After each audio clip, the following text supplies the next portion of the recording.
ગૌરાંગ મહેન્દ્રભાઈ પટેલ, બાકરોલ. અમે આપસા ખાતરમાં આપી, ખાતર અને માટી ભેગી કરી, તેનાથી ખાતરનો ઉપયોગ ઓછો કરવો પડે, રિઝલ્ટ સારું મળે. ઓકે,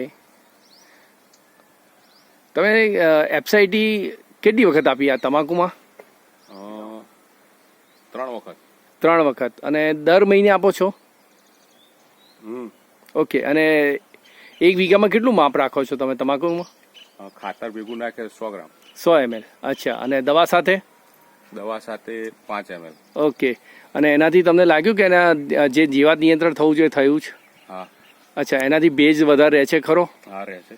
અને ઉત્પાદનમાં કેવું લાગે છે તમને તમાકુમાં? ઉત્પાદનમાં તમાકુ થોડીક સારી થઈ છે. ઓકે, હવે પછી તમે ખેડૂતોને શું કહેવા માંગો છો આ એપ્સાઇટી વિશે? આપસા વાપરવા ખર્ચો ઓછો થાય. અચ્છા, કયા ખર્ચા ઓછા થાય? ખાતરનો, પાણીનો. ખાતર, પાણી, ઓકે, અને દવા, ત્રણમાં ખર્ચ ઓછો થઈ શકે છે. અચ્છા, નવું શું વાવેતર કરવાના? બાજરીમાં તમે આપવાના ખરા એપ્સાઇટી? હા. તમને શું લાગે બાજરીમાં ફાયદો થશે તમને? થશે. ફાઇન.